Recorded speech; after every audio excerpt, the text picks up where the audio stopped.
राग प्रेम नाम संकीर्तन, राग आकर्षण, कृष्ण के प्रति स्वतः आकर्षण कैसे करेंगे होगा, इस मार्ग को हमको सिखाए। राघव है, राघव भक्ति करिते प्रचारण है।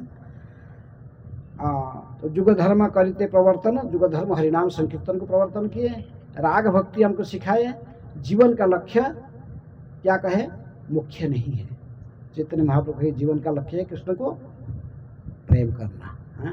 न धनम न जनम न सुंदरी कवितांग जगदीश कामये मम जन्मनि जन्मनीश्वरे भवताद भक्तिर अहेतुकी तोयि। अहेतुकी भक्ति है। भक्ति करने का जो मार्ग चैतन्य महाप्रभु हमको कहे कि अहेतुकी भक्ति यही जीवन का लक्ष्य है। यहाँ पर भी कपिल मुनि में कपिल देव कहते हैं कि भक्ति रसम सिंधु की प्रारंभ से, इसलिए रूप गोस्वामी कोट करते हैं कि सारूप्य सामीप्य सालोक्य षष्ठी है। 4 प्रकार की जो मुक्ति है, 4 प्रकार की मुक्ति मुख्य जो कहते हैं, 4 प्रकार की मुक्ति होता है। भगवान के स्वलोक उनके निज धाम वैकुंठ में जाकर वहीं का सिटीजन बनना, गोलोक का सिटीजन बनना, वहीं का, जैसे आप लोग अभी इंडिया के सिटीजन हो, तो इस प्रकार गोलोक में आध्यात्मिक जगत का नागरिक बनना, इसको कहते सालोक्य। उसी लोक में रहना जिस लोक में भगवान स्वयं रहते हैं। सारूप्य, भगवान के समान रूप प्राप्त करना है। जैसे भगवान के स्वरूप है ऐसे हम भी उन्हीं के जैसे रूप बनना है, ऐसे ही सारूप्य। सालोक्य, सारूप्य। साष्टी, भगवान के समान ऐश्वर्य, भगवान जैसे ऐश्वर्य, जो कोई भी इच्छा, सारे अष्टनिधि नवनिधि सारे सब कुछ प्राप्त रहता है, जो चाहिए वो मिल जाएगा। और सभी प्रकार के ऐश्वर्य, षड़ैश्वर्य पुण्य जैसे भगवान है, सभी ऐश्वर्य से वहाँ का निवासी भी होते हैं। सामीप्य, भगवान के सन्निकट में रहना। ये 4 प्रकार की मुक्ति से सामीप्य सबसे श्रेष्ठ माना जाता है, क्योंकि सन्निकट में रहने से आपको सेवा का मौका प्राप्त होती है। वैकुंठ में सिटीजन बनना और वैकुंठ के जैसे कोई प्राइम मिनिस्टर का, नहीं, भारत का नागरिक बनना और प्राइम मिनिस्टर का सेक्रेटरी बनना, दोनों समान नहीं होता है। इसलिए भगवान के 4 प्रकार की मुक्ति देते हैं साधकों को।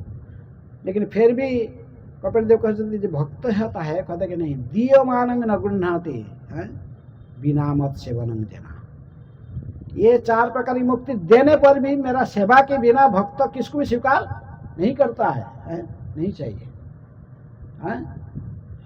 आश्लिष्य वा पादरतांग पिनष्टुमा अदर्शनात् मर्महतांग करोतु वा जथा तथा वा विदधातु लंपटः मत प्राणनाथस्तु सएवना परः। हमारे गौड़ी आचार्य लोग कहते कि ये श्लोक जो अंतिम श्लोक है, इसको राधा रानी ने आवृत्ति किए हैं। इस श्लोक का किसकी मुखारविंद से निकली है? राधा रानी की। आश्लिष्य वा पादरतांग पिनष्टुमा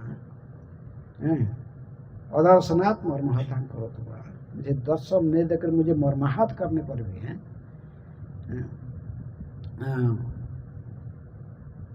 जथा जिससे जैसे तैसे मुझे पदाघात करके दूर में फेंक देने से भी, वह मुझे आलिंगन न करने, मेरे सामने अन्य गोपियों को आप आलिंगन करते हुए उनके साथ संपर्क स्थापना करने देखते, मेरे सामने मुझे, मेरे मन में मुझे कष्ट देने के लिए यदि ऐसे करना, तो भी मैं विचलित नहीं हूँ।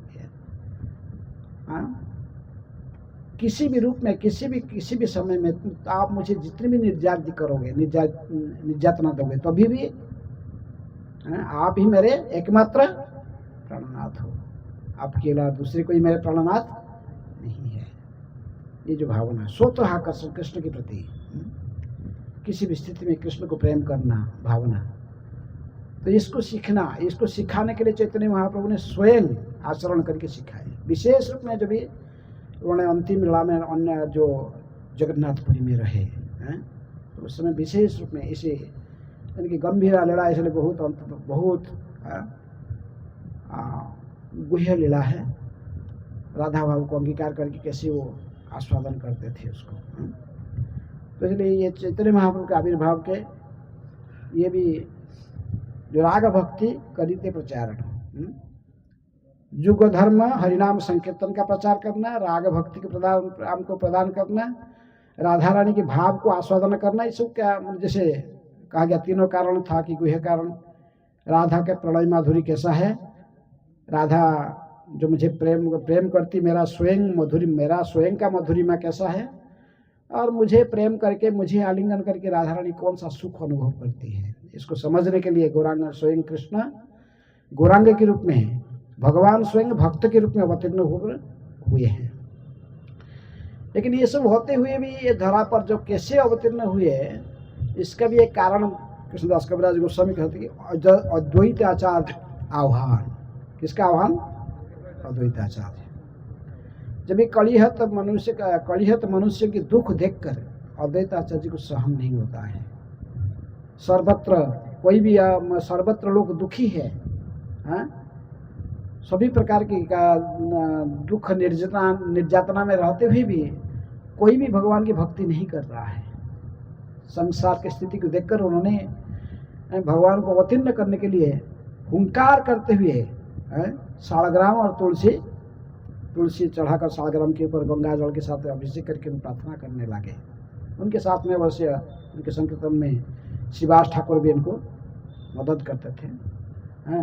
तोरा उच्च संकीर्तने नारार हुंकारे अवतीर्ण हैलू सर्वपरि करे। चैतन्य महाप्रभु स्वयं कहते कि शिवास ठाकुर को किया, तुम्हारे संकीर्तन और नाड़ा माने नारायण, वो स्वयं नारायण है, इसलिए उनको नाड़ा कहते थे चैतन्य महाप्रभु। नारा बंगाली में। तो इसलिए उन्होंने सोचे कि कैसे मैं यदि स्वयं गौरांग महाप्रभु को अवतीर्ण नहीं कराऊंगा तो ये बद्ध जीवों की उद्धार नहीं होगा, क्योंकि मैं स्वयं इनको अवतीर्ण करने का क्या उपाय, कैसे मैं इनको जल्दी से जल्दी धरा पर अवतीर्ण कराऊंगा। अद्वैताचार्य उसके बारे में बहुत चिंतन करके इनको पढ़ते थे वेदों में। इनको गौतमी तंत्र से एक श्लोक मिला,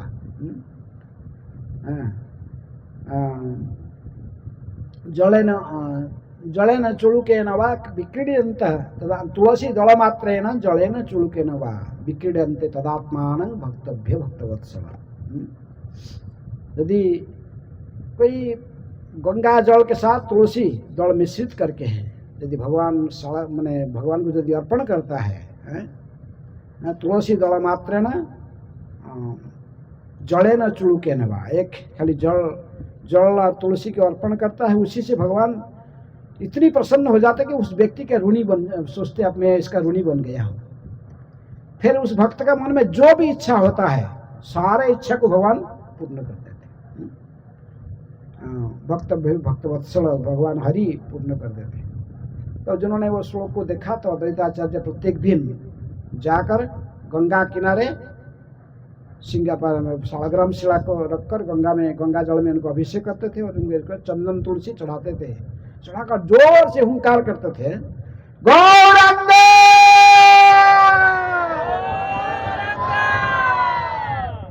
कौन हुंकार कर रहा था? अद्वैताचार्य।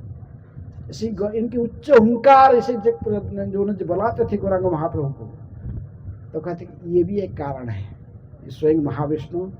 और उन्होंने ऐसे जब भगवान को पुकारने लगे अवतीर्ण होने के लिए, ये इनकी इमीडिएट कॉज बन गया। साहब तुरंत ही जो अवतीर्ण हुए उसके कारण ये भी एक है, ये अद्वैताचार्य के आभार। अद्वैताचार्य जोर जोर से हुंकार करके गौरांग महाप्रभु को बुलाते थे, आइए प्रभु हैं, ये धरा पर अवतीर्ण हुई है, आप यदि नहीं आओगे तो ये बद्ध जीव का उद्धार कैसे होगा। कलि युग में अस्त्र धारण करना, ये तो शास्त्र में नहीं कहा है। कलि युग में भगवान अवतीर्ण नहीं होते कि नहीं अस्त्र धारण करके मनुष्यों को संहार करते, नहीं बता गया। तो कलि युग के अंत में केवल कल के अवतार आएंगे भगवान, लेकिन अभी तो तो इसलिए गौरांग महाप्रभु को आह्वान करते थे कि आप आइए और कलि युग के युग धर्म को प्रवर्तन कीजिए। हरिनाम संकीर्तन है, हरिनाम संकीर्तन है एतदर्थे अवतीर्ण श्री सचिनंदन। इसलिए उन्होंने सचिनंदन को अवतीर्ण कराने के लिए हरिनाम संकीर्तन। अद्वैताचार्य तो हरिदास ठाकुर के साथ हरिनाम संकीर्तन और श्रीवास ठाकुर को लेकर हरिनाम संकीर्तन करते थे, लेकिन फिर भी उन्होंने सालग्राम को अर्चन करके जोर से हुंकार करके पुकारे हैं अवतीर्ण होने का। एक दिन गौरांग महाप्रभु अवतीर्ण हो गए। अद्वैताचार्य को पता था, फिर भी उनको प्रैक्टिकल कुछ सूचना नहीं मिला था। महाप्रभु आस्ते आस्ते जन्मकाल काला में, विशेष में काल सुबह की कक्षा में इनकी बचपन के थोड़ा सा आविर्भाव कहा कि फिर बाल लेड़ा है, बचपन के लेड़ा है, काल कहेंगे। तो जब ये महाप्रभु थोड़े बड़े हो गए, छोटे मैंने बड़े हो, अद्वैत जी की पूजा चलता रहा था, गदाधर पंडित को साथ में लेकर महाप्रभु ने एक बार गए पीछे, पीछे जाकर जहाँ पूजा करते थे, गंगा की तरफ मुख करके पूजा करते थे सिंहासन में रखकर शालग्राम को, ये पीछे जाकर खड़े हुए। अद्वैत आचार्य प्रत्येक दिन जब शालग्राम में तुलसी और गंगा जल देकर पूजा करते थे, इनमें ध्यान करते थे, उन साक्षात आध्यात्मिक जगत का स्वयं भगवान का दर्शन होता था, स्वयं कृष्ण का साक्षात दर्शन होता था। एक दिन ये जिस दिन चैतन्य महाप्रभु जाकर गदाधर के साथ में पीछे खड़े हुए, उसी दिन और उन्होंने ध्यान करते तो अद्वैत आचार्य पूजा ध्यान कर रहे थे, तो ध्यान में और कृष्ण नहीं आ रहे। हाँ, बोले क्या हुआ, ध्यान में कृष्ण नहीं आ रहे? जैसे ध्रुव महाराज ने ध्यान करते थे तो सब हृदय में देखते थे परमात्मा, लेकिन जब परमात्मा नहीं देखे पूरा विचलित हो गए, आंख खोले तो सामने खड़े हैं। हाँ? तो चैतन्य महाप्रभु से ही नहीं देव अद्वैत आचार्य विचलित हुए, विचलित होकर देखिए आंख घूम के देखे, पहचाने, बोले जिसको बुला रहा था वो आ गया है। उसी दिन उन्होंने घूम के आए, और जो शालग्राम में पानी चढ़ा तो तुलसी चढ़ा तो उस दिन वही चरण में गंगा जल को महाप्रभु चैतन्य महाप्रभु चरण में डालते हुए, अभिषेक करते हुए गंगा तुलसी और चंदन उनकी चरण में डाले। किनके चरण में? गौरांग महाप्रभु के चरण में। उनके साथ गदाधर पंडित खड़े थे, वो ये क्या कर रहे हो, ये आप इसके क्या पूजा कर रहे हो? जीव निकाल के बोले ये तो नटखट निमाय है, सारे लोगों को तंग करता है, नवद्वीप में आए।